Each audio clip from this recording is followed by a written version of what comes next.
welcome to 4020 live. Johnny's waving. Billy's here as well. I'm in a little box.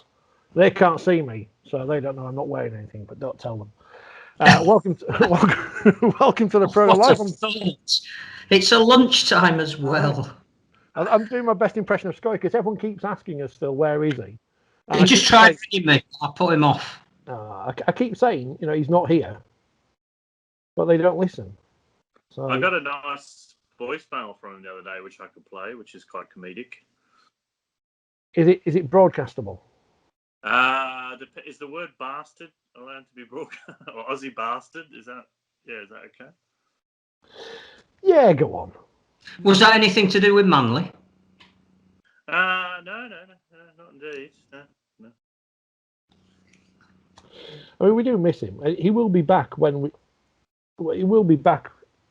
we can, get a feed through to his house, which currently, of course, we're unable to do so. Well, with the increase in restrictions that we're all going to be getting, who knows? I mean, it's strange, isn't it? We're I don't know. I don't know what's going on. You could be a politician then. I mean, we could say absolutely anything these days, and no one's got a clue as to what's going on. I mean, I certainly don't. I'm trying to fix this stream so people can watch us talking about rugby league. Can get in touch on Twitter. Loads of you have over the past 24 hours about the big issues, which we will talk about, and all the matches as well. Maybe for a change, we should actually speak about the matches first for once, because excitedly, we had an exciting weekend of rugby league, including a great win for Warrington over St Helens, especially one which we, of course, all went for St Helens last week, upsetting the fans of Warrington. So we all went for Saints, and they won in a very entertaining game on the telly. I'm assuming that when you said we had an exciting weekend of rugby league, you're not including Thursday's game. What game? Exactly. So you're not including it. I think it's really nice to be on something called Titch as well. I think that suits me, clearly. The Warrington Saints game was everything that's great about rugby league, as indeed was Salford Catalan. The difference between the two teams for the Saints game was a headed ball and a wonderful try-saving tackle. Other than that, very, very little, to choose between them. Both played at great high intensity. Full credit again to Warrington for finding a game plan to knock Saints off their stride, just like they did at Wembley last year. They dictated the tempo of the game. Their online defence was fantastic. They could have been swept away early on and weren't. Fought fire with fire when it was necessary. Anthony Gelling's head proved to be the difference in terms of the scoreboard, and Blake Austin's unbelievable try-saving tackle probably won them the game. But Warrington clearly are not going to give up this cup without a fight. They are the form team now officially since the resumption, and nothing but credit for them. And again, if there are two teams on the field and you're asked to pick one, and you go with the team that you think is perhaps the one that has enough in their armoury to win it, and they don't, I don't think that's probably worthy of lambasting. That just shows that at the moment they take each game on its merit. I'm very, very impressed with the Wolves, and I think they'll go some way to retaining their trophy if we can look that far ahead. Can we look that far ahead, John? Are they going to be there at a exciting Wembley Stadium, perhaps with no one there, lifting the Challenge Cup again? I think they're a very good chance, as Phil said. Great performance, and they've been in terrific form since lockdown ended, and they really seem to be the bogey team for St Helens. They've knocked them out and beaten them in quite a few games, big games in the last couple of years. They really lift when they come up against St Helens. So it's a great rivalry that's been built the last couple of years. And I guess if you're St Helens, you probably don't want to face them in a grand final or a semi-final come the end of the year. Is that an official falcon, or does that not count as a falcon from? I think that's a definite falcon. Yeah, anytime the ball hits the head, unintentionally, it's a Mario Fenech ode. But you don't see many falcons that are actually tries, do you? So it was a bit of an odd one, wasn't it? Everyone loves the header for it. Saints do the famous one, and then it got banned or something, Phil. John Harrison against Sheffield, I believe, and that was a ploy dreamed up by Brian McLennan's father when he was coach at St Helens. Mike, I think he realised he had a guy in his team who was it just not far short of 7 foot, and came up. Read through the rules, came up with something whereby you couldn't legislate against it, and he deliberately knocked the ball forward with his head, and then it was grounded. I think they changed it so that clearly you couldn't do that as a deliberate act, but the coming off the head doesn't count as a knock on or going forward. And to be fair to Josh Charnley, played to the whistle. And Gelling was good throughout the game and caused loads of problems on that side for St Helens. But it was just a wonderful game. It was a great exposure on BBC One. I just think, again, I don't know what you think, and it's going slightly off topic, but anybody else getting fed up with the fake crowd noise on televised games at the moment? I mean, we've got to the point where we're sort of a month down the line and we know there is no one in the stadium. Sadly, the restrictions that are going to be imposed from later tonight, and I suspect that we'll have to talk about the implications of that, mean that we may not get fans even in the stadium again for the remainder of this season.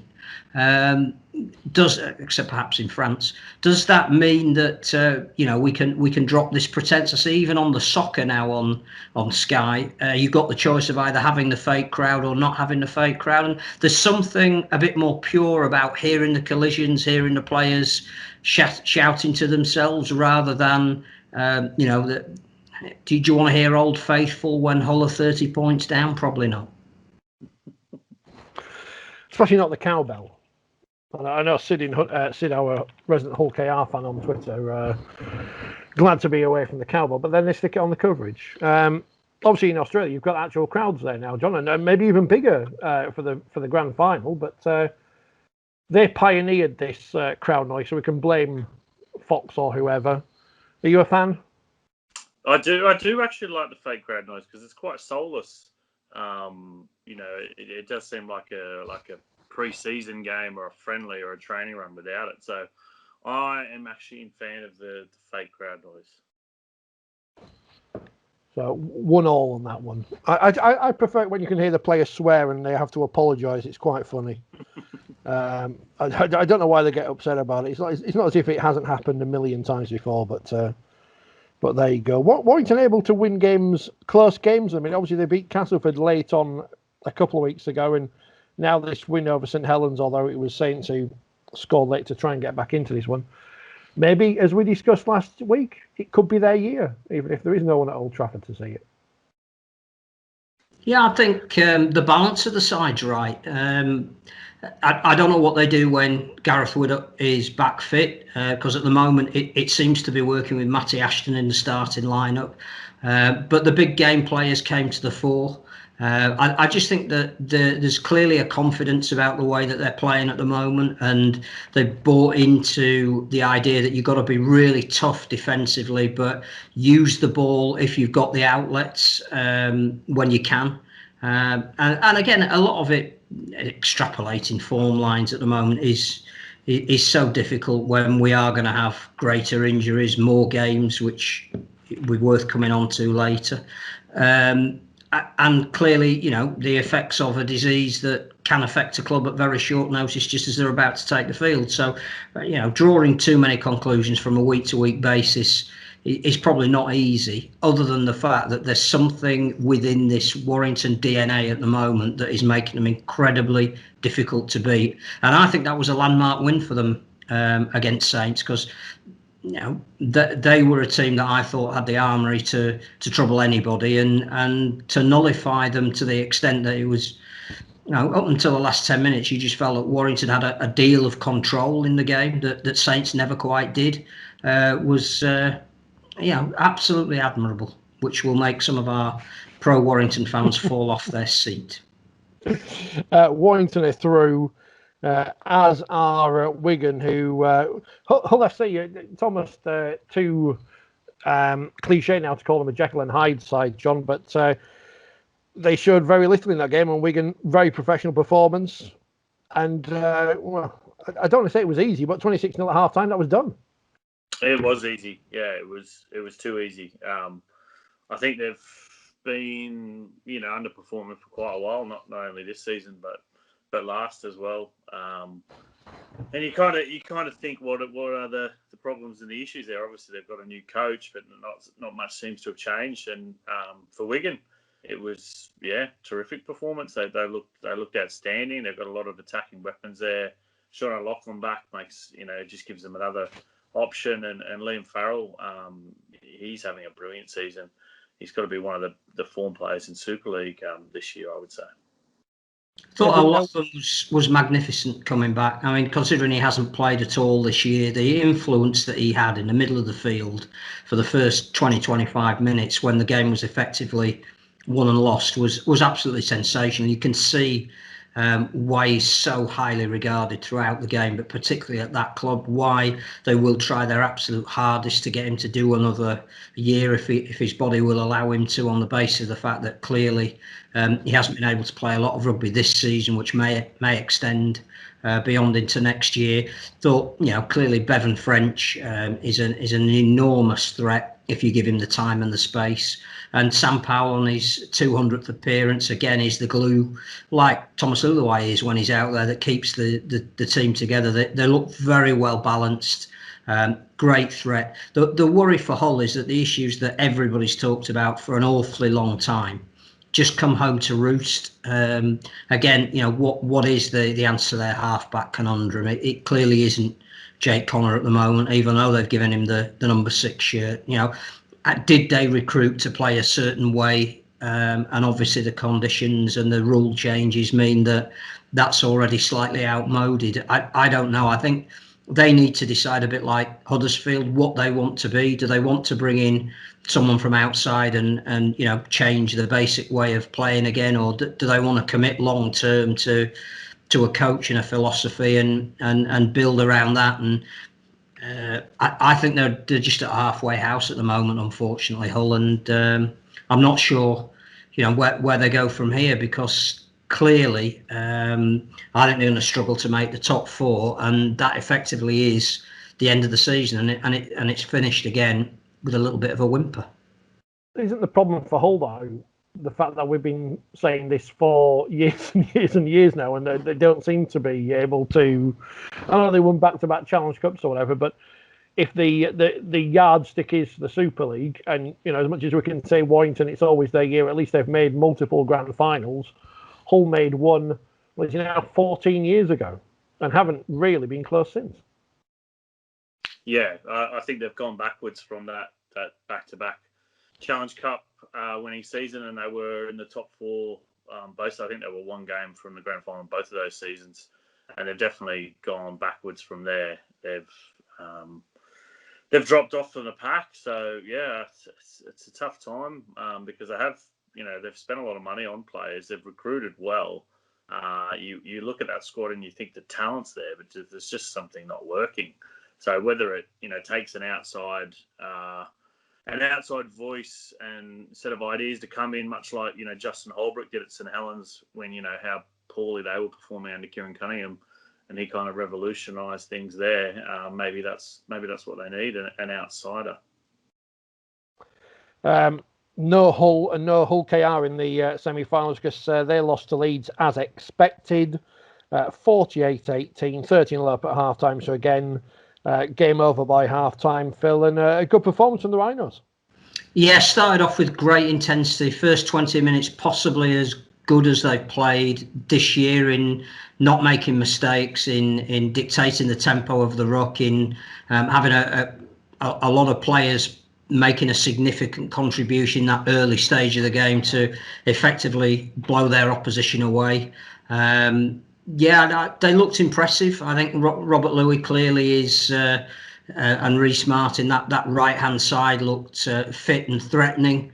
I think Harry Newman again showed us glimpses of the potential that we think he's got to, make an impact at the international level, perhaps. And no doubt we'll talk about World Cup tickets going on sale, and that he is an outside chance of being part of that England squad, I would say. And I think the other thing that I thought was really interesting from a Leeds point of view was the form of Cruz Leeming. He's only played half a dozen games for the club. He missed a fairly sizable chunk of the pre-season because of an injury. He's only just getting to know his new teammates and the angle of running and the style that they play at. And I think that was his best performance. He was excellent. And from a Leeds point of view, they ended the game with a lot of the next generation on the field. And they could be proud of themselves. There was even talk afterwards that perhaps Liam Sutcliffe is now deciding that his future isn't away from Headingley, and that may well be to do with the fact that other clubs that would have been interested in him going to struggle to come up with a transfer fee in the current economic climate. But he looked comfortable in there as well, and a lot of harmony about the team. Hull KR, I think, just were unfortunately victims of the previous 3 games. They played St Helens twice and Wigan, and that would stretch any squad. One that is young, a little bit inexperienced, had played incredibly well in those 3 games, particularly in 2 of them. It's very, very hard to keep getting to that level every single week when you're not used to it. And of course, we're missing Jordan Abdul, and he has been one of the keys to getting him around the field in those games. So you say it probably wasn't a surprise. I think the ease of victory probably was, but that from where I was seeing, it was just down to Leeds' dominance, particularly the speed of the ruck. Absolutely blew Rovers away in the early stages. Yeah, John, I almost don't want to keep... It's almost like patronising Hull KR, going, they're playing so nice rugby and blah, blah, blah, blah, blah. But you've got to give the credit to Leeds because they stopped them doing that. Yeah, they were quite dominant. They were really really eye-catching, Leeds, as Phil said. I thought the speed of the ruck that Hull KR couldn't keep up with, and they just really bullied them in the middle of the field. And then, off the back of that, Luke Gale was very, very good. I think Hull KR, it's a kind of an interesting season for them with no relegation. They picked up a couple more injuries, and it seems like they've got quite a mounting injury count at the moment. So it's going to be hard to, I think, back up week in, week out and try and play that style that they want to. So, it's going to be interesting how Leeds can perform the rest of the season, because I think that the raw materials are there to make a semi-final run. They just need to do it. And completing the semi-finals in the Challenge Cup, Salford Red Devils beating Catalan Dragons with a golden try from Dan Sargentson. As I speculated on Twitter, probably saw Christian Inu's drop goal attempts and decided to go for a try instead. And Catalan's dreams of going back to Wembley are over, but Salford, well, having made the grand final last year, Phil, they could be going to Wembley this year. Yeah, I think that's what we said last week when we were previewing it. That experience of getting to a major occasion will have done Salford a power of good. And coming from 12-0 down showed a great amount of resilience. It looked early on as though the Dragons were going to have it all their own way, that, having played so well against Wigan, that they were carrying that form into the match and they were going to dominate it. But the way in which I think probably Salford clawed their way back into it, and their goal line defence in the stage where they could have been swept away was possibly what even won them the game. It was absolutely admirable. I just thought Salford were brilliant. Absolutely.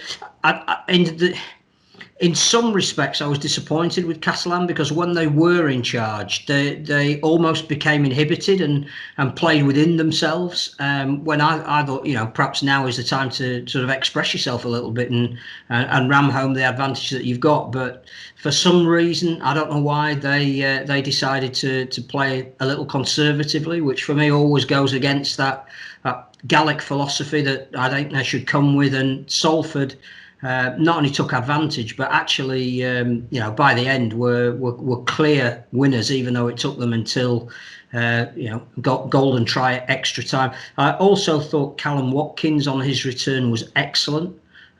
He looked in physically good condition, which is to his credit, because again, he hasn't been around the club for a very long time with what happened at Toronto. But also defensively, I thought he made a massive contribution. A couple of really important tackles that kept them in the game, and he could be a real asset for them. I think they played with no fear, in the same manner that they're coached, and it worked for them. And it just really was. If you were a neutral, that was a fantastic cup tie. Had absolutely everything. What did you think of it, John? Obviously, a very good performance from Salford Catalans, as Phil said, will be disappointed. Yeah, I agree with. Unfortunately, I agree with everything Phil said. I thought 12-0. You'd think Catalans, their form of late, not against Wigan, but more recently, you think this could be a pretty one-sided game. But Salford just fought their way back in, and they deserved to win. It was a fantastic ending. I mean, that play to set up the try, you can see Sam Tompkins racing off the line to shut down the field goal, and the shift to the left. Sargentson celebrating before he scores the try. It's always good, and putting it down between the posts to help the conversion that didn't matter. I think it was a win. I think it was a win for the neutrals. And I think Salford are probably a few people's second team after what they did last year. But again, at Catalans, you just kind of think, what's going on there? Because they've got a squad they should be a top 4 team, and they were very poor against Wigan at home in front of their own crowd, which these days playing in front of your own crowd is like manna from heaven. But yeah, congrats to Salford, and good to see Ian Watson remembering to mask up and not hug his conditioner in celebration. Would have been a perfect year for Catalans to get to Wembley or Old Trafford, indeed, because with no one there, it might be can't moan about them not selling tickets. You have to say that. Toronto would have been a great Challenge Cup final, wouldn't it? We'll see that's why this programme gets labelled as negative sometimes. You can't see the face on point at camera. I should apologise. A, I don't think the Twitch stream's working, but never mind. And B, the person who moaned at me last week for moving my head all the time. So I'm trying to work out what's going on a million different screens. But I apologise for that. You'll have to get some professionals in. We'll get Brian Carney in next week, but I don't know if he'll do it for free or not. That's the Challenge Cup quarter-finals. There was one game in Super League, which I'm assuming neither of you two watched. No, resorted to listen to it on a radio network. No. I heard Wakefield were absolutely rubbish, if that helps. Well, I mean, Huddersfield were good. 29-6. The John Smith Stadium. 13-0 down at half-time. In fairness, Wakefield were good for the first 15 minutes. Then everyone started getting injured. And it all fell apart after that. Chris McQueen, the England international, with a try to open the scoring. Kalepi Tanganoo was the only one for Wakefield in the game. Yeah, Huddersfield were the better side. It's as simple as that. Good audition. A good audition for Luke Robinson. Clearly, spoke very eloquently afterwards about how he does want the job, and that may well be the direction that Huddersfield decide to go in.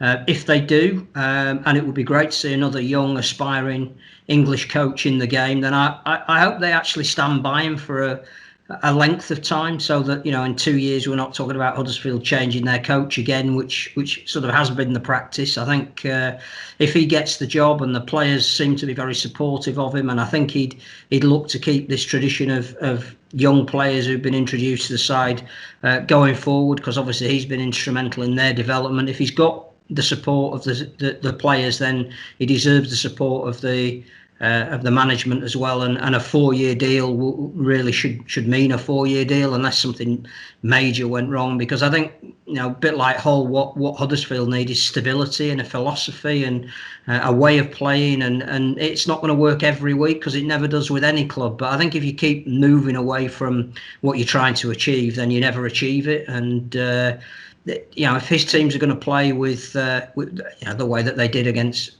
Wakefield, who clearly have problems at the moment, and I don't know how they get out of them. I would say that social media can be a a strange place at times, and everybody who feels that they are entitled to whatever opinion they like, and there seems to be a disturbing groundswell of opinion against Chris Chester at the moment. I don't know whether that's justified or not. I just seriously don't know why you'd make a change at coaching level if you didn't have to during a season such as this. I think that if ever there were extenuating circumstances, whatever they may be, this is the year for it. But yeah, there seem to be problems of unity at Wakefield that Luke Robinson doesn't have at the moment at Huddersfield, and that was reflected in the difference between the teams.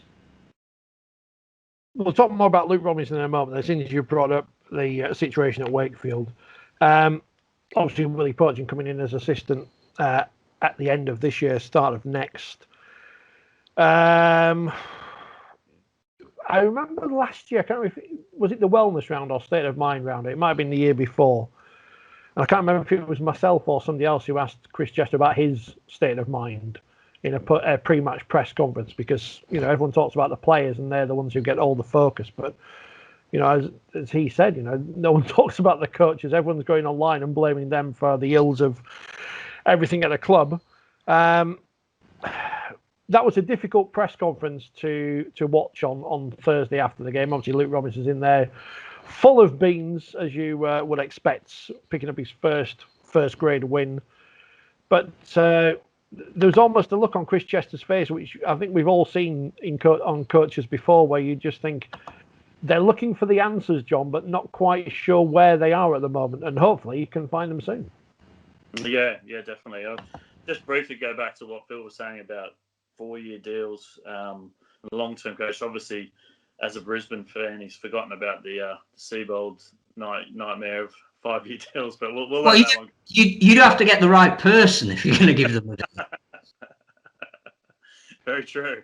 And make sure you give them an extension in their favour so it goes to a 6th year so they can walk away with £900,000. On Chris Chester, Rich, I feel sorry for him. I think he's exasperated. Nothing seems to be changing, and there is a lot of opposition. There's a lot of Wakefield fans out there seemingly who want him gone, who want him sacked. But I mean, when you see that, you kind of go, well, what's the next option? Because you can't just sack a coach and then, it's not smart to sack a coach and then go, okay, we need to find the next coach. You need to have a plan before you take that action. And I think with Wakefield, they did overachieve for a couple of years. What was it, 5th or 6th a couple of times? And obviously last year was probably more of a reflection of where they are in terms of salaries, cap spend, and the resources of the club. And this year's been pretty tough as well. So I think there's probably come a time for some change in terms of the squad and some of the players. But yeah, it definitely is hard for Chris Chester. I think he's a secret Twitter lurker, isn't he? So he's probably seen some of the vitriol that gets aimed at him, which is not nice, but we get plenty of vitriol ourselves, so I guess we know how he feels. I think the words that he used in his press conference will be the most alarming for the people that are looking at where the club now goes from here. When you start saying same rubbish, different week, and I saw players that looked like they were avoiding making tackles, you're almost backing yourself into a problem when you next go to training. That trust that is essential between player and coaching staff, that clearly there are things that happen on the field in a game that are different to what you go through every week in training together. Some things you can't control. It could be the bounce of a ball or a decision or whatever, and you stick together. But when I think your coach goes into a post-match press conference and starts making perhaps even understandable statements about what he's getting from his guys, then that's a pretty difficult situation to come back from. I would just say that whatever happens at Wakefield, timing has to be everything. If you pay a coach off before the end of his contract, the money isn't there at the moment. If a new coach comes in and he wants to reshape and change the squad, the money isn't there at the moment. We are in really, really difficult times. And the obvious answer is always to say, oh, just get rid of somebody. But it really isn't as easy as that at the moment. No, I have completely written off this season. which is what, as we said before, this is not a season that is anything approaching normal, as we're playing games all over the place and at weird times, and there's no fans and this and that and the other. We all know the situation. So to me, I'm not interested necessarily in where Wakefield finish this year. If we finish bottom, we finish bottom. If we finish top, we finish top. It's irrelevant, because the most important thing for every single club in Super League and every single club in the game is getting through to next year. We will go back to Luke Robinson in a moment, but we've kind of stumbled onto the coronavirus thing. We're not going to have crowds for the foreseeable future. The test events in October have been, cancelled. We've got the Challenge Cup semi-final is going to be behind closed doors. The final may well be as well. The furlough scheme ends soon. I don't know how that will affect clubs who have got staff and players on furlough, especially those outside of Super League with no incomes coming in. We've got no idea what's going to happen next, have we? And this is the worry for me, John, is well, two things. One, we're all worried about our own health and our wealth and everything. But in terms of the sport, people within it believing in conspiracy theories and publicly stating them is beyond foolish, I think, seeing the situation the sport is in. Yeah, I mean, I don't even want to really touch that, because you just leave the nutters and the conspiracy theorists on their own. It's a tough time for everyone in every walk of life, every industry, and rugby league, as we know, it's run on, in particularly in the UK, it's run on the smell of an oily rag. And probably this pandemic has meant a lot more squeezing of that rag in a lot more areas, and we probably don't even know how bad it is at some clubs, because they're keeping their cards, understandably close to their chest. But people are getting furloughed, and you would think when the furlough stops, there will be people who are getting made redundant or losing their jobs, and obviously players have taken a pay cut. Maybe more pay cuts next year. We just don't know. So yeah, it's incredibly difficult. And I think on the backdrop of that, you've probably got to understand some performances and some things, and be a bit more lenient, as Phil said, a bit more lenient, I think, in perhaps than that you would in a normal season.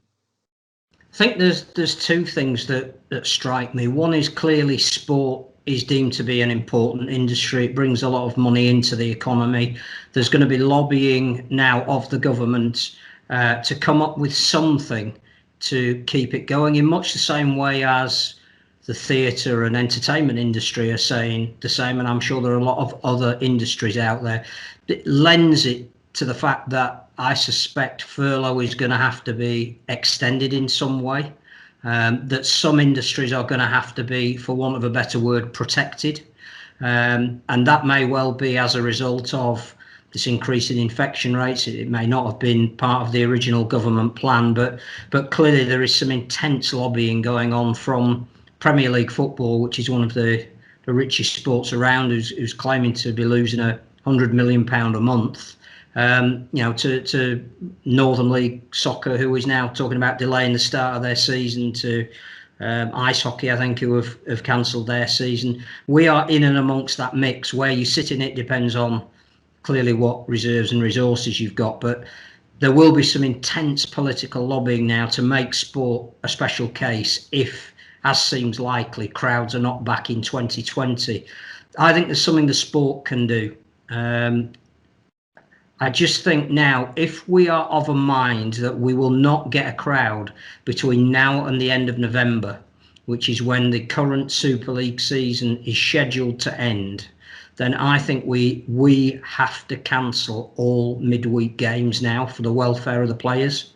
Those fixtures were backloaded for the advent of crowds, to be able to bring important money into the sport to help the clubs out at this difficult period. If you stage those games now behind closed doors, it's only going to cost clubs money. If you're even looking at Catalan Dragons, who deserve absolutely immense credit for the cost of flying over here already, is it on 4 or 5 occasions? That's going to have cost Bernard Gouache not far short of £250,000. We need to sit back and say, look, if through no fault or planning on behalf of the sport, which has been pretty good from both Super League and the RFL. I wouldn't like to be in their shoes at all. I think they've done almost the best they can do in such changing circumstances, that if we now know there is increasingly less likelihood of a fan being in the ground, let's change the fixtures. If we don't have 20 rounds, if it ends up being 15, we had a game rearranged this week, didn't we? That Wakefield and Leeds are now going to play each other twice in 4 days at the beginning of November. Why do we need to do that? If these games are going to be behind closed doors, and we really do care about player welfare, we really do care about what the sport is going to look like going into 2021, when hopefully, even if we start that season maybe without fans and gradually move to a World Cup where hopefully, grounds start being full again at the end of 2021, then let's make that decision now. And as we've said about the form of a Hull or a Wakefield or even a Warrington or a St Helens, does that really matter? If we can get to a grand final, if we can play it behind closed doors, if we can preserve the players and we can preserve as much of the finances of the clubs as is humanly possible, please let's make that decision. And I would love it if, as Kevin Keegan may have said, if we could make that decision soon. And yes, it's another rearrangement of fixtures, and yes, it would have to be done in concert with our major broadcasting partner, but I still think we can give them the 2 games a week that we're contracted to and not put the players under ridiculous duress. And on a financial point, we are at that point of the year, if not past it now, where clubs would usually be asking fans to buy their season tickets for next year. And I'm sure there'll be plenty out there who will, happily, as they've done this year, put their money into the clubs and say, take the money. We understand that we might not see games at the start of the season, John, but there's going to be plenty of people, as we said now, because of people losing work and job losses being announced every day, who aren't going to be able to afford to buy season tickets, regardless of whether they want to or not. Yeah, that's the reality. If it comes between your season ticket and paying your rent, you've got to pay your rent, haven't you? So, yeah, that's where we're at, and I think Phil makes a good point in terms of those fixtures. I mean, to play fixtures just for the sake of playing fixtures, it doesn't make a lot of sense. And player welfare is another thing, like we talked about mental health and perhaps online abuse. Often we can talk a good game, but we need to more follow through and let actions speak louder than words. So, I mean, we go back to that Huddersfield Wakefield game on Thursday last week, Phil. What was the point of that game then? It wasn't on Sky, so, the vast majority of people who watch Rugby League have probably got a Sky subscription. It was only open to season ticket holders from Wakefield and Huddersfield. However many of those people there are, I don't know.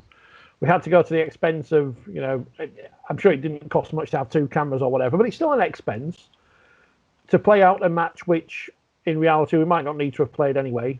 Was there any real point to that last week? I know that obviously this week the Hull KR Leeds game's in the same situation where we're talking about clubs with a much bigger season ticket base, of course, but what is the point of these games that aren't on TV available for more people? Why didn't we ask people, if you want to watch this game, pay a $5 or whatever? I don't know.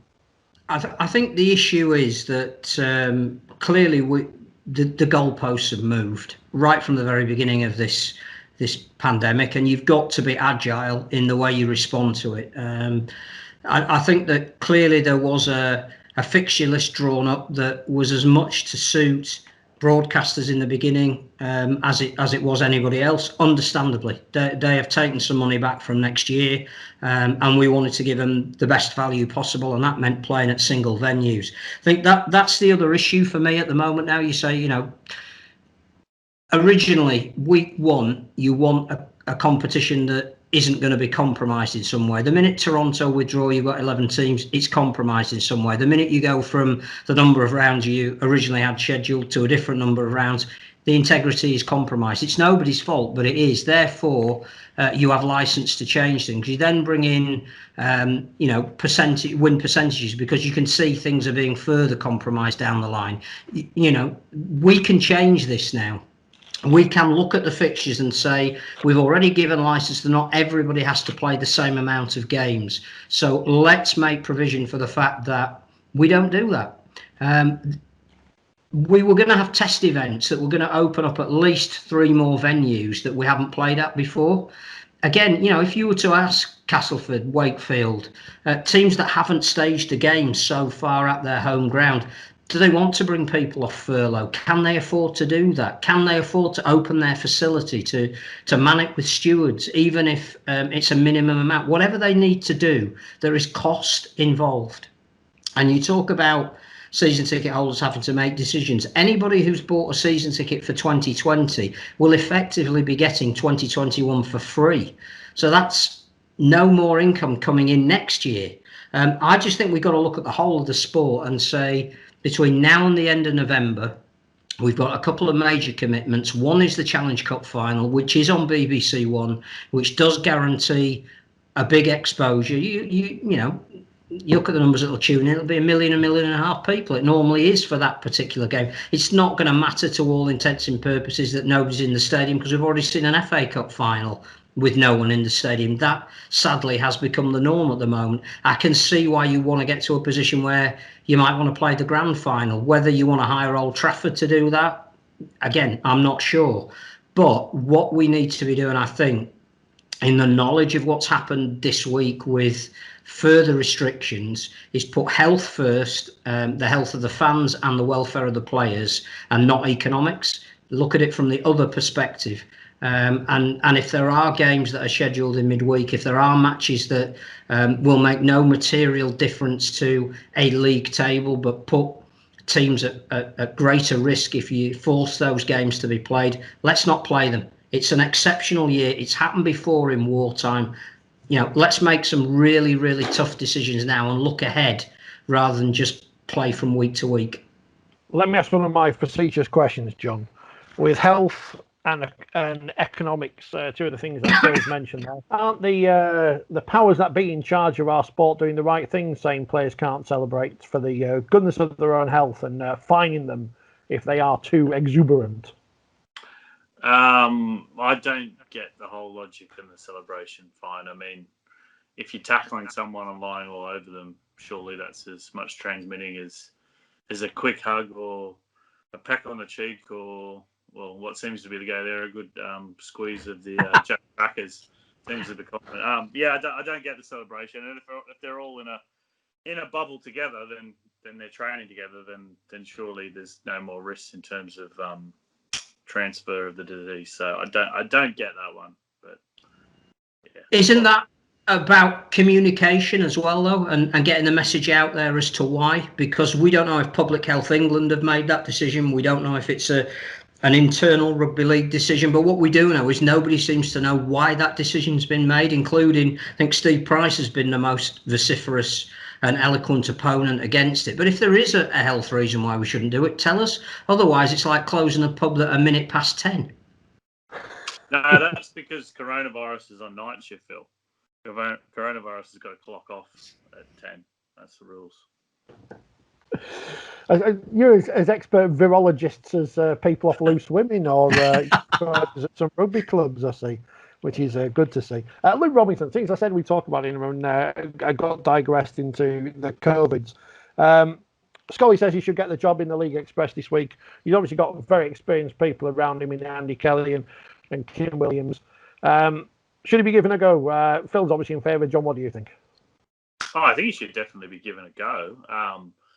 I guess the issue is that he's been at the club a long time, and that club, obviously, they won, I think it was 2013, they won the League Leaders' Shield under Paul Anderson, and that team mostly has been dismantled. I mean, that was 7 years ago. It's mostly been dismantled, but they've underachieved in their history in Super League, and they have a rich owner who spends a lot of money, but they don't really seem to be up there amongst it.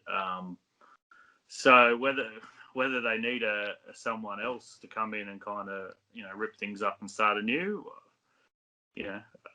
it's probably open for debate. They've got a lot of good young players coming through, which is a really positive thing. And I think they need to keep bringing those through and put that focus on the youth and try and build a new culture with those young guys. But look, I think if Robinson can get them firing, in all due respect, beating Wakefield at the moment is probably not the hardest proposition. But if they can knock off Warrington or St Helens or Wigan in the next couple of weeks, or or one of the top teams, then yeah, and I think he should be given the chance to prove what he can do. But yeah, you would think they would look locally anyway, because of obviously the travel restrictions and also the expense. You would think they would look in the English market, and there are a lot of coaches available. I mean, Brian McDermott might be available in a few days.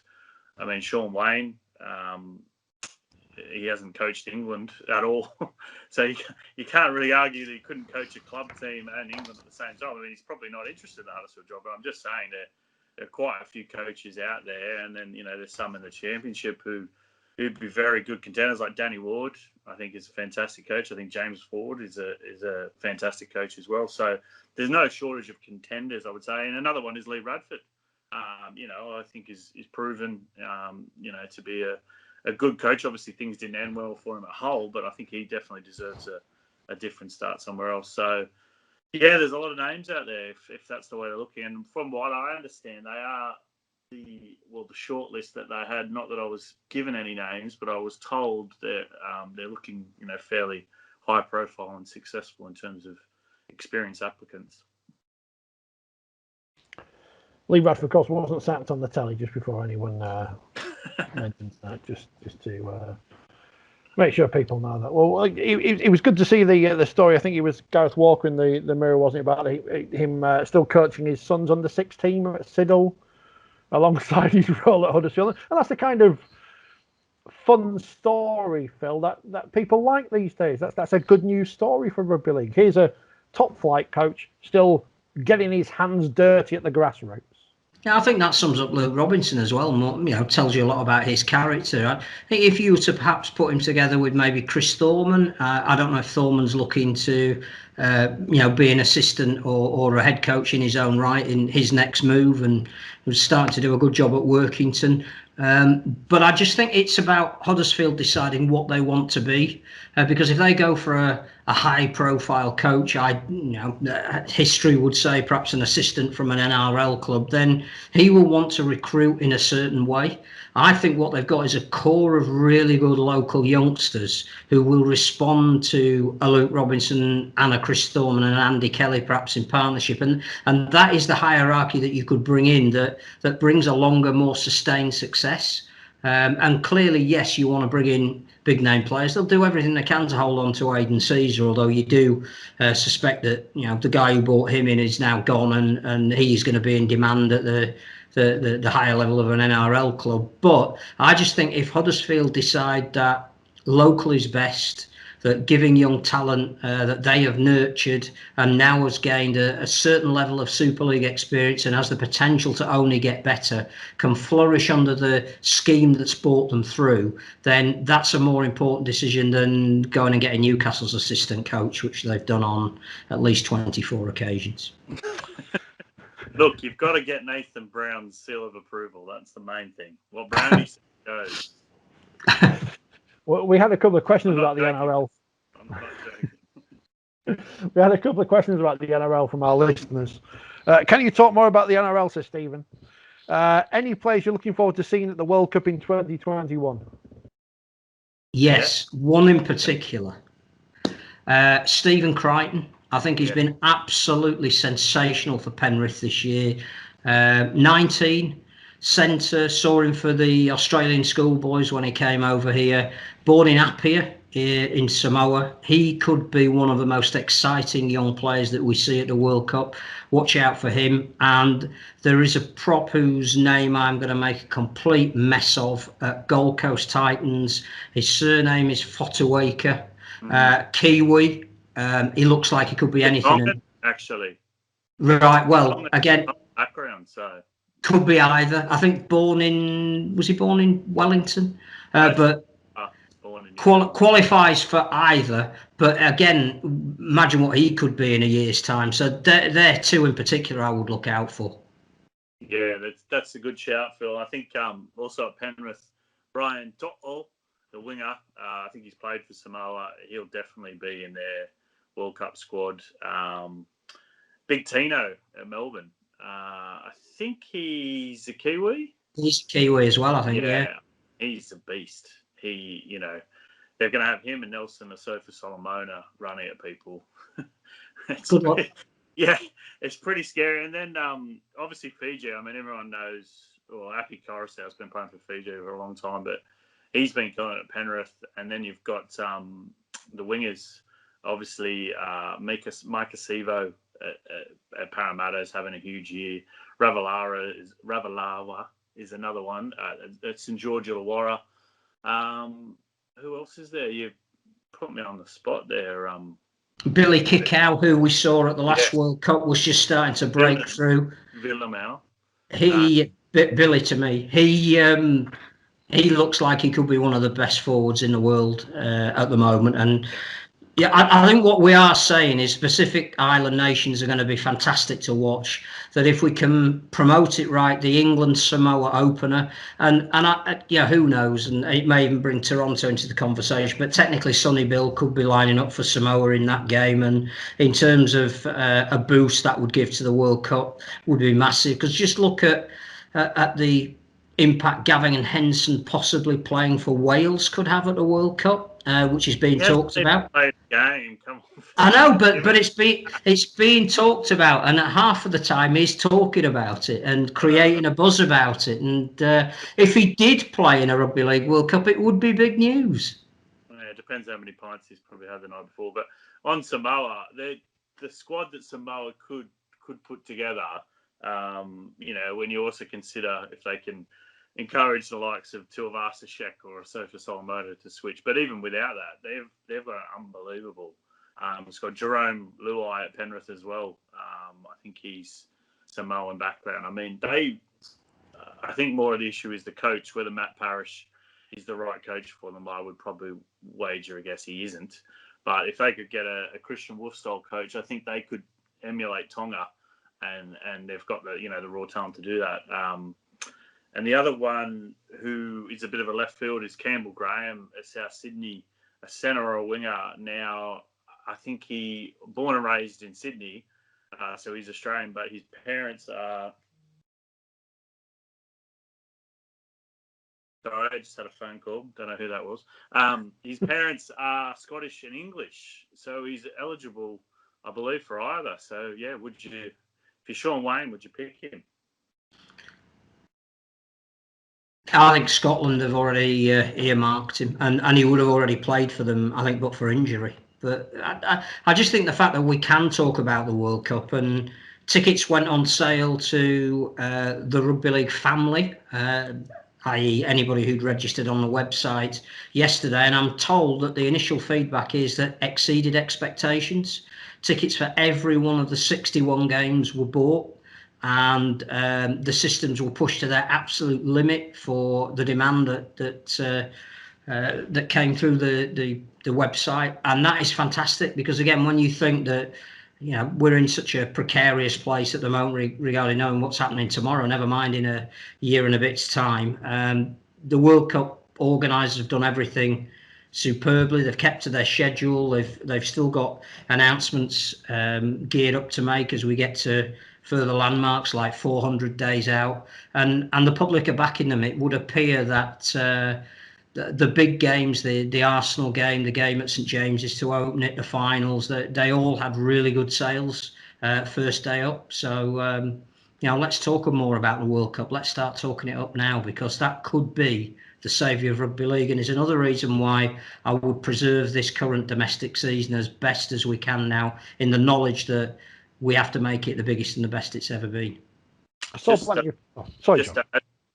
to add, sorry, to players there, one name I think that definitely worth a mention is Justin Olam at Melbourne, PNG centre. Just hits like a fridge, very powerful, and I think he could make a big splash at the tournament. And Jerome Hughes, who I think has exceeded expectations, Kiwi halfback that again could really love playing over here, and has looked fantastic in the run to the final stages of the season. If you look at that New Zealand squad, even just in the halves, they've got Sean Johnson, Cody Nicarima, Jerome Luai, Benji Marshall, the forward pack is the Bromwiches and Sofa Solomona, and they've got it. Brandon Smith as well. You can throw into. Yeah, when he comes back from his jaw issue, they've really got no excuses. I think in this tournament next year to be in the final, if not win the whole thing. It's just a shame that Ryan Pappenhausen isn't playing for Holland this week. I'd be wondering if he knew where Holland was, but that might be a bit harsh. I think it's going well for that New Zealand Australia final then at Old Trafford coming up next November. I'm being harsh. Come on, Sean Wayne, get them sorted. Come on, lads. I retweeted something yesterday from Gary on our account. He said, "What's needed is all current internationals to tweet ticket details. Look at all the extra exposure. Plenty of people who were involved in the World Cup as ambassadors and such did that, but there is what's the word I'm looking for? Responsibility of the players to do that, isn't there? To get involved and try and make this the biggest and best World Cup ever and all that kind of jazz, and maybe and the clubs as well to retweet these ticket details." 100%. I mean, there needs to be a concerted approach. How many of the Super League clubs did tweet the World Cup ticket details? I mean, I clearly don't follow them every minute of every day, but I just wonder how much exposure the World Cup got from the Super League clubs, because if you add together their combined number of followers, you'd imagine it's probably not far short of a rough guess, 500,000. And they're looking to sell 750,000 tickets in the competition as a whole. So you're going to need the core of fans. Every club, not just Super League clubs, I only mention them because they are actually playing at the moment, but you would have thought that every single professional, semi-professional rugby league club would have tweeted the World Cup details yesterday.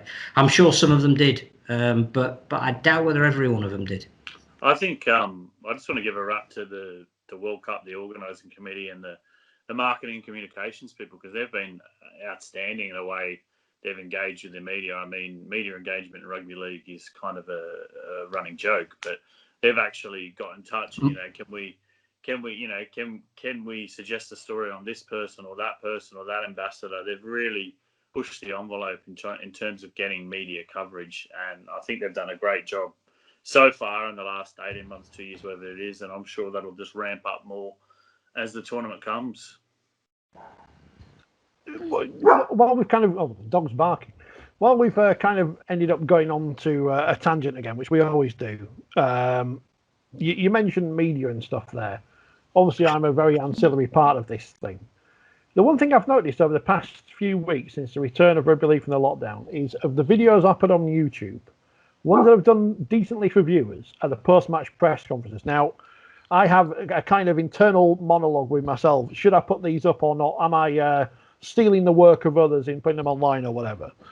But they get really good views. And I don't know why the Rugby Football League and Super League aren't doing this themselves as the NRL do, in putting this content up online, which they've already got. And let's be honest here, since the lockdown, since the return of these matches, the matches are all centralised. They're all being run by Super League and the Rugby Football League. I don't know why they're not running the press conferences themselves rather than relying on the clubs and getting as much access as possible to people out there. I'm only on a certain number of club mailing lists because I'm lazy. Why aren't we just doing things where we can get as much material out to people as possible? Yeah. I couldn't agree more, Rich. I think it's probably a combination of a lack of resource and a lack of innovation and ideas. You only have to look on the weekend. The Knights, the Newcastle Knights, Tim Gladsby obviously announced that he was going to retire and talked about concussion. And I've read the quotes, I've not seen the footage, but apparently it was a really sort of emotional but engaging piece of film.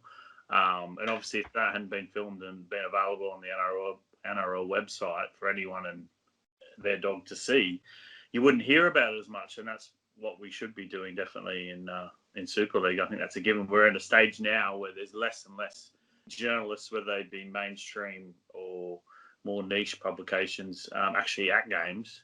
And there's not really a lot of interest outside the hardcore rugby league publications from national media. You can just look at that.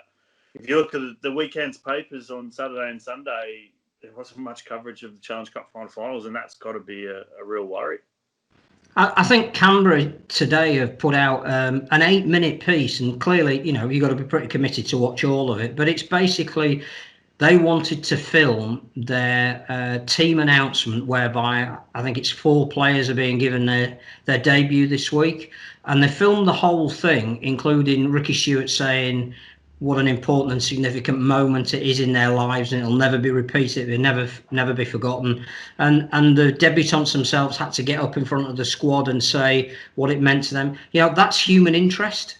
That doesn't have to be a rugby league team. That doesn't have to be, a sport that we would actively look out for. If you're going to make something viral, give it interest beyond what it's actually got. So Tim Glasby making an emotional plea to the end of his career, and let's look at the effects of concussion and the impact that it's had on his life. The videos that we see from the NRL where players are ringing their parents to tell them that they're getting their start, and they're all breaking into we want to see that does create interest beyond the boundaries of the sport. And I think we've spoken about this a couple of times about how do you make players personalities. It's not just necessarily showing the action, it's the stories, the human interest angle behind the stories, and perhaps we need to get smarter and cuter at doing that. But I do understand that at the moment, a hell of a lot of staff are on furlough, and it's just difficult to get the bog standard stuff out there. But some clubs do brilliantly with just taking a camera around training areas, short little snappy bits, and not necessarily formal interviews, but some little highlights of skills and things. The Gold Coast Titans did it the other week with Justin Holbrook kicking a goal from was it the touch line from halfway, and all the squad watching him, and all they did was just doff his cap to them. And actually that for 30 seconds you don't need a commentary. It's just a good fun piece of footage out there that will get you a bigger audience than just those that follow the club.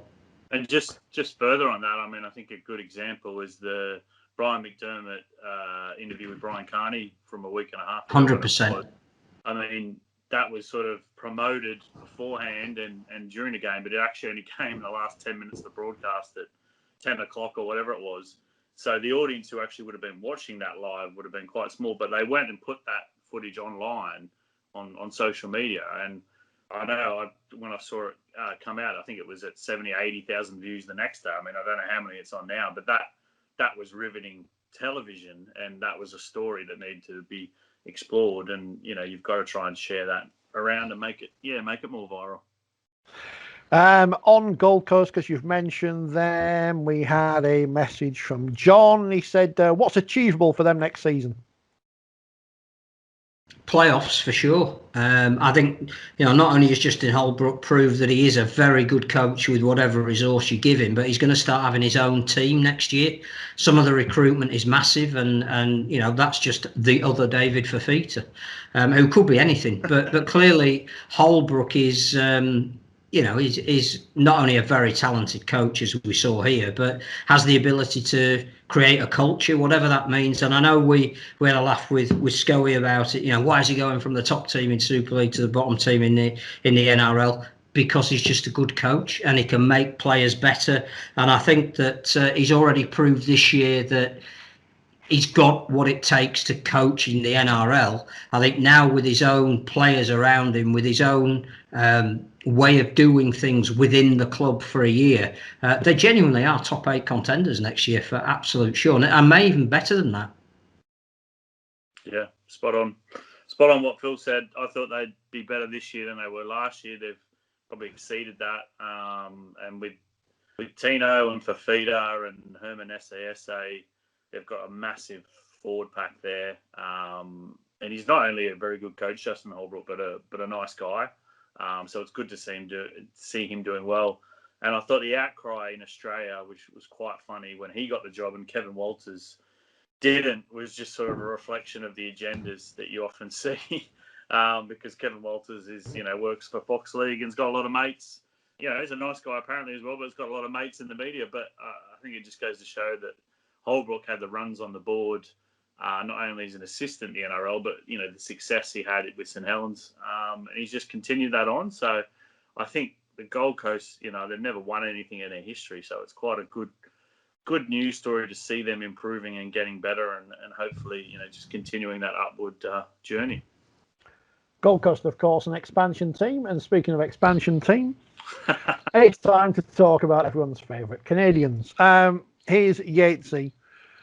How can the clubs make a fair, unbiased decision on Toronto when they're directly affected in the decision they make? Does anyone in a position of power actually make decisions in rugby league? One assumes that. Yes, I believe that's Daniel, actually, a Bulls fan. He's talking about rugby league in the Northern Hemisphere rather than the Southern Hemisphere. It was the decision this week, next week. It's coming up anyway, and the GMB. Fair play to them. This is one of the greatest plays ever seen in the history of sport, isn't it? The big high bomb spiraling up, saying, "Well, we haven't paid the players and everything, but we'll make sure they get paid if we're allowed in the competition next year." Brilliant piece of work from the unions there. It's like going back in time. Do you think they'll have any bearing on the decision, John? That really badly worded press release.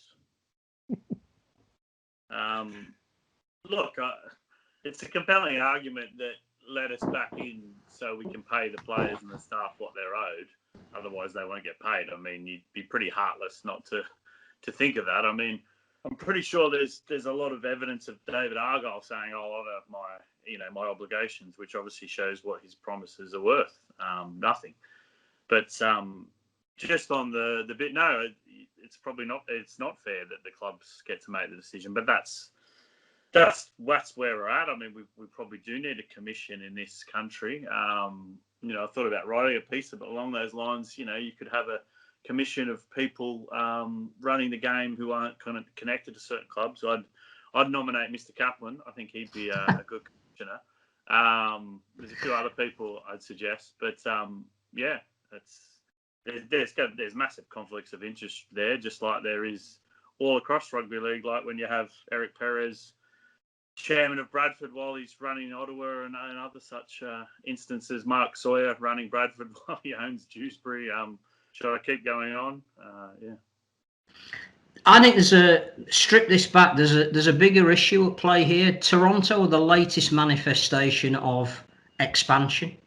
We're 125 years into the sport, and we don't really know what we mean by expansion. So now is a very good time, probably 124 years too late, to decide what goes with expansion, what resource goes with it, does relegation go with it, does the future shape of the sport go with it, all of those issues that we tend to either fudge or decide as we go along. Now is a very good time to set out a template. The other thing that seems to be going on in the background, and clearly I am not a news journalist, it's what you pick up sometimes from just nuances when you speak to people, but who actually does make this decision? A lot of conjecture is that it's going to be the other clubs in Super League that are going to decide the fate of someone coming into Super League. From what I can gather, and I haven't seen the agreement between the RFL and Super League that allowed Super League to exist as a separate organisation, the decision rests with the RFL, that they have enshrined the idea of promotion relegation, but the Super League have agreed to that, but not over which clubs can or can't be promoted.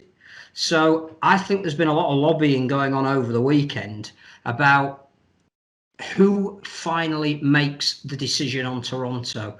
And it seems to be that the RFL are in favour of them coming back, that they can see the benefit of 12 clubs. I think we need to get away from the idea of due diligence, because clearly Carlo Livolsi would pass any due diligence test compared to most, if not all, of the owners who currently own Super League clubs. Somebody having wealth, which is effectively all that a due diligence test is, rather than how they're going to behave or how they're going to use that wealth somewhere down the line, is a very different issue. And no sport can control that. So, the one thing about David Argyle is he clearly had wealth. He clearly put £17 million of his own money into a sports club. He was the right man at the time when that bid was made to be given due diligence. If Andrew Chalmers was given due diligence, then Carlo Livolsi passes a test of due diligence. If you're going to look at his business record, which you can do even sketchily with the companies that he owns and how they're doing on respective markets, he passes. So I don't think him producing a business plan is as much of an issue as it's being made out to be. He is wealthy. He can fund that club if he is in Super League, which I think is his major demand. Now, whether he gets money as part of the television contract, that's for the game to decide, because it's got to decide what it means by expansion. I think there's a political storm brewing between who will make this decision. Is it the RFL, who I think do back Toronto coming back with some assurances? Is it Super League, some of whose members do not want Toronto back because of the expediency of their position? I think it's got a fair way to go yet, and it's not quite as simple as a vote of Super League clubs. The plot thickens. Here's nom de plume. Beyond the basic yes/no discussion about Toronto, what about the ramifications of a no vote? What happens next with Ottawa? Mini licensing. Who pays the creditors? Well, you know, they're a Canadian business. It's not relevant to us who pays their creditors. But what happens if whoever makes the decision says, that's your lot, Toronto, you're out?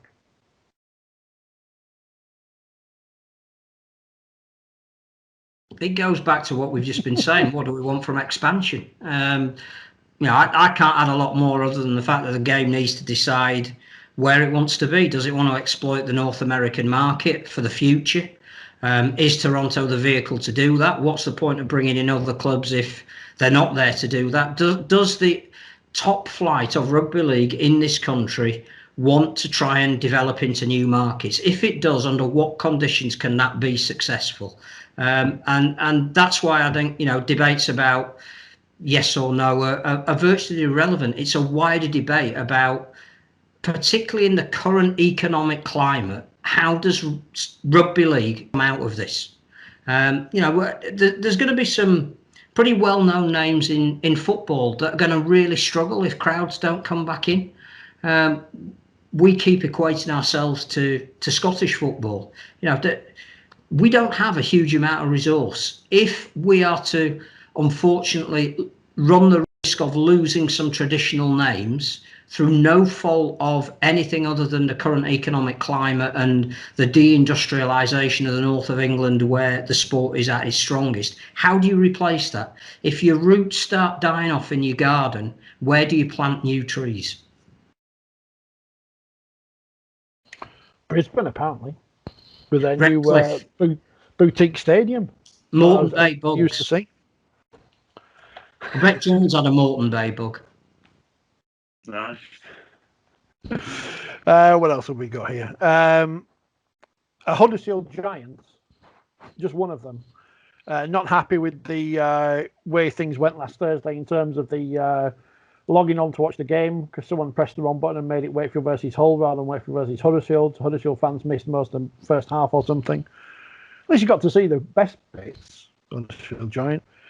Hopefully that won't be the case on Thursday. As Sid says, scheduling, we had no Rugby League yesterday on Sunday, but a game plan for Thursday afternoon.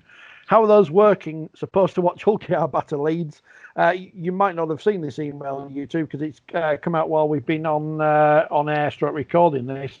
Obviously with no crowds next week, or no crowds being allowed in the next week or so for the pilot. Huddersfield versus Huddersfield and Leeds versus Catalans, which were due to have supporters, are going to be played without, but at same venues, but only streamed on the Our League app. Next Thursday, 1st of October, Castle versus Hull will be on the Mendo Hotel, so a new venue for us to watch matches from. And Tuesday's games will both be on Sky as well. Salford Warrington, which wasn't going to have a crowd, if I remember correctly, and Wigan versus St Helens, so the traditional derby game being played at the AJ Bell next Tuesday. These games on the Our League app, though, without crowds, I'm assuming there's some issue where we can't charge people to watch them who are not supporters of either club. There must be some rights issue or something, because it doesn't seem to make sense not to try and make some money on the back of these fixtures. Yeah, I don't have the answers for you there, Rich. I would imagine so, unless it's sort of a thinking that, you know, everyone's a bit cash strapped at the moment. We don't want to take any more money out of people's pockets, which you would think would be unlikely, but it's possible. Have you got your code ready, Phil, for Thursday? I didn't know I needed one, to be honest, but not yet. No, I shall be, of course, listening to the wonderful commentary on TalkSport 2 with somebody called Mark Wilson, apparently. TV's Mark Wilson? TV's famous Mark Wilson. Did Scully hear Barry McDermott use the phrase vision and awareness, by the way? I think he may well have slipped that in somewhat deliberately, knowing Barry. People don't realise that broadcasting's all about, yes, you're getting your message out to everyone, but there's a lot of this is just messages to yourself and people you know. But I want to accuse Barry of that, obviously, because he's on proper telly and everything. We'll talk about those games in a minute. Gareth, I think this is the last question we'll take, an interesting one.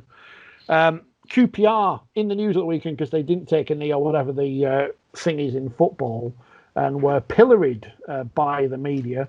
But Les Ferdinand yesterday making a statement saying, you know, we want actions and not things that are just going to become, you know, a badge of honour or whatever, which I think is kind of the point I was making a few weeks ago in a clumsier way. We still got these demonstrations of support before matches, John, but they do seem to be turning into, well, some people are kneeling, some are stood up, some are doing this, some are doing that. There doesn't seem to be any uniformity at the minute. I know there's a big controversial article in the controversial vote in the League Express the other week, and I should say congratulations, Phil, on your Tweet of the Week award. Did I? Yeah, you won Tweet of the Week. What do I win? What do I win? Supply of oxygen. I think you get a signed copy of one of the cartoons they put in. Decision on whether to readmit Toronto Wolfpack is not principally about the club, but the latest manifestation about how the big words here, Phil, about how the sport should be run and who is empowered to make that call. The Super League board brackets a marketing organisation, which they put with a Z in there, which obviously is the wrong spelling, or the RFL, the brackets the governing body. Lots of politicking behind the scenes. Rugby League writer and podcaster Phil Kaplan. That's here. They don't mention what podcast it is, though. But I thought you were an editor, Phil. Have you been sacked? Yeah, made myself redundant. We are still, obviously we want action to be taken going forward with the Black Lives Matter movement and issues of racism in rugby league. And there will come a point where people stop taking a knee in all sports, and we have to actually back those words up with action, which as we understand will happen. Yeah, I think there is a plan for one of the remaining rounds to be an anti-racism round. I think the sport, again, just how it moves forward, as indeed society does, you know, the danger is that something that is very, very important and significant does just become gesture.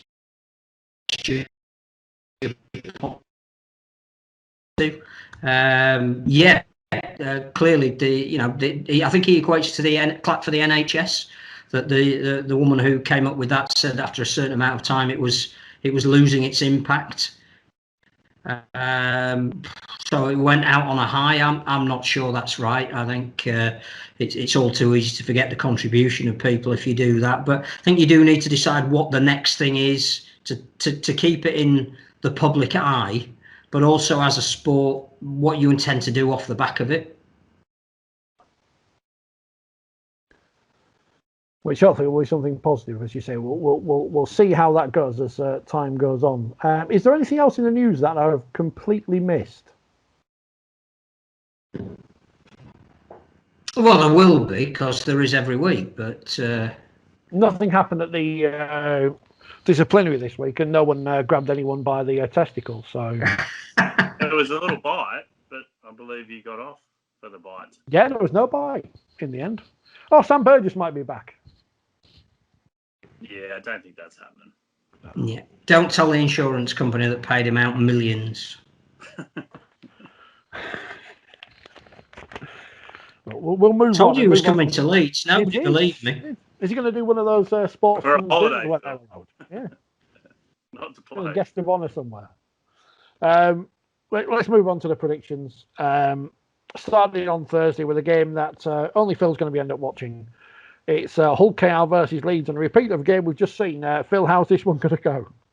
I think it'll be closer than the cup tie. There's some fresh blood coming into the Rovers squad. Tony Smith has said, including a youngster called Will Tate, who's got some great raps over in the club. I think Jimmy Kinehorse may even play against his old club. So I think that there will be a reaction. Tony Smith prides himself on that, and his teams tend to have some kind of a response when they haven't lived up to their potential. But I think there's something about Leeds at the moment. There's a grittiness about them, and they can see prizes in both of the competitions. Semi-finally.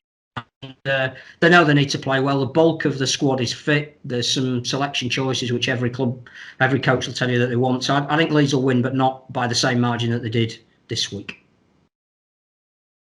Yeah, I think with injuries to Ethan Ryan and Will Dagger, they just keep mounting up for Hull KR. I can't see anything but a Leeds win by, I'd say, 14. Yeah, I'm going to go Leeds again. I'll go Leeds by 8 again, just for the want of balance. I'm going to enjoy this on Thursday because you've got 5 teams going over the M62 from Yorkshire to Warrington, so avoid the M62 as ever. That Hull KR versus Leeds game is followed by Hull FC versus Salford, John. Yeah, I mean, you'd think Hull FC would be looking to right some wrongs from the weekend, but yeah, Salford. I think it just there's something about them when they're on song, and they do seem to be building at the moment. I think Salford by 8. I think Salford will take a lot from the manner of their performance against Catalan, the way they hung in there. And this is, I think, the start of building up to that semi-final, which is the following week. I just don't know where Hull are at the moment. As you say, some talented players, but a serious ingredient is missing. Whether that's team spirit, togetherness, I'm really not sure. I'm going to go Salford by 8. Hull are wonderfully unpredictable, aren't they? But Salford, off the back of that win last week, go for them by 10, and that's followed by an all West Yorkshire class as Castleford take on Huddersfield. Darrell Powell versus Luke Robinson, 2 different eras of halfbacks. Phil, who's going to be on top in this one? I think this is a really good test for Luke Robinson. As we said earlier in the programme, beating Wakefield at the moment probably doesn't give you an indication of where you are as a team. So he'll want this test. Cassu've had a week off, coming back from a very disappointing cup loss. Their season's on the line in many respects. Darrell's been talking them up, saying we're a top 4 team. Well, they've got to beat Huddersfield to prove that they are. I just think there is a bounce factor with Luke Robinson. Michael Lawrence coming out saying, and I think I'm going to go for Huddersfield by 4. Yeah, I think it's quite tough because Castleford have just had no luck. It seems since the end of lockdown, they've been quite competitive in a few games, but not managing to get the job done. But I'm gonna stick with them and think that the penny will drop and Castleford by 4. Yeah, despite Cass having the week off, I'll go with Huddersfield as well in that one. Huddersfield by 2. Then we move on to Friday. 2 games on Friday night. Warrington at home to Catalans, John, first of all. Yeah, I've really been impressed by Warrington.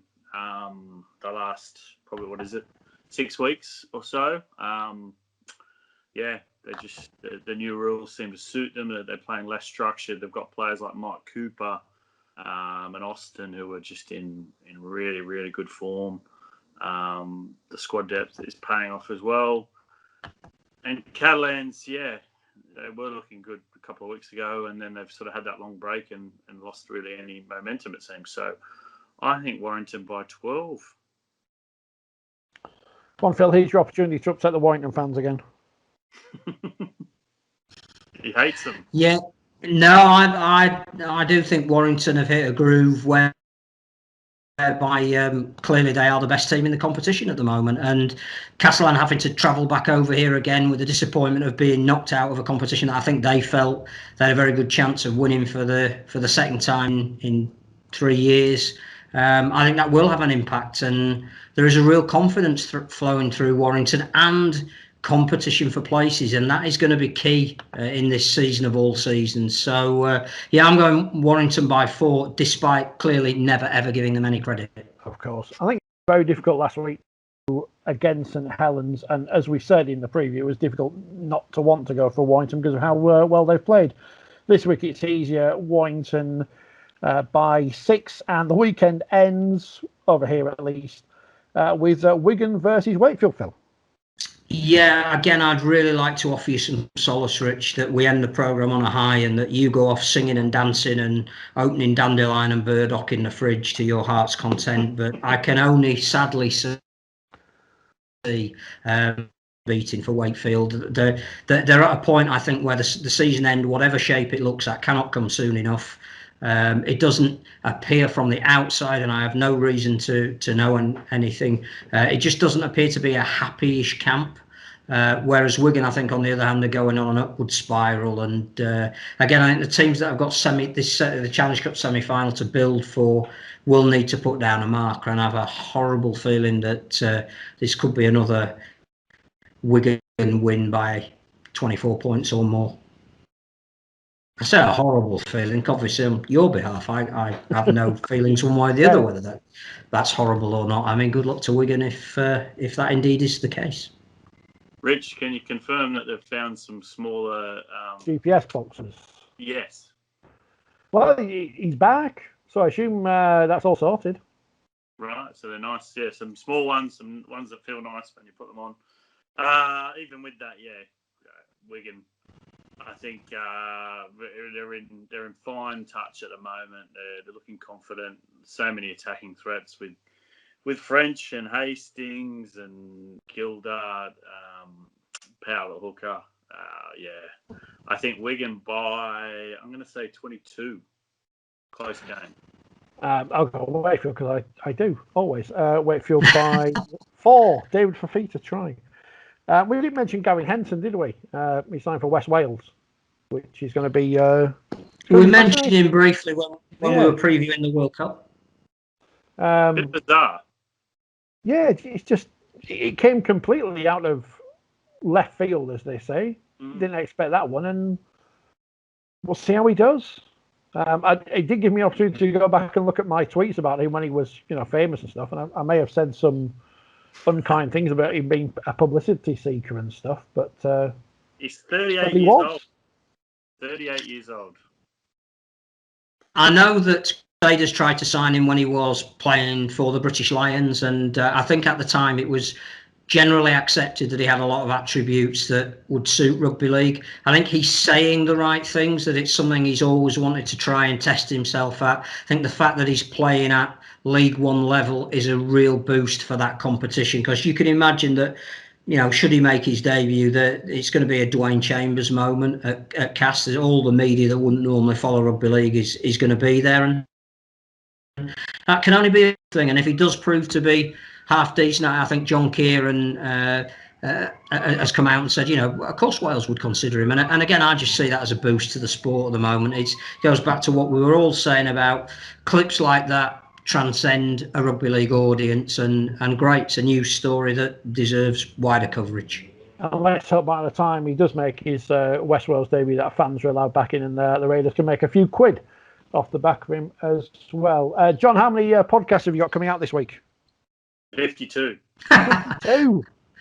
Only Every 52. time I put Twitter on, John's on a podcast. Jeez, jealousy, fellas. No. We like it. This was your opportunity to promote them all. Yes, well, there's obviously 6 to go. Was out yesterday with the Hair Astute Paul Bennett, analysing the round of action.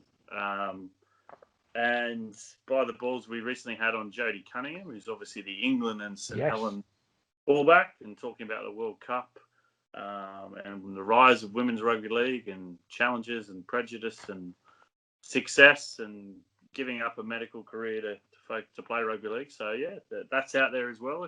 If you would so be interested, please download and listen on your podcast providers.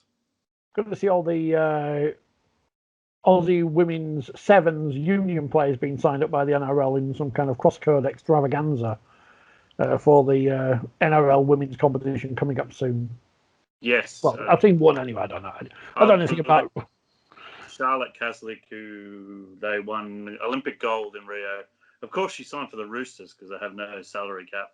But no, it's. I mean, I think if you're particularly in Australia and New Zealand, if you're a female rugby union seven, they're in the Olympics. But the NRLW, the women's competition, and the kind of competition between the Gillaroos and the Silver Ferns is going strength to strength. And, the state of origin is also, it's really growing. So I think you'd want to be a part of that. The new issue of Forty20 is out now, as we mentioned last week. I have it in my hands right now. Phil can't see this because my camera's not working. But only some of my jokes have made it into the column. Jokes in inverted commas. But the best ones, it has to be said. So that's good. What's your favourite bit of the magazine this month, Phil?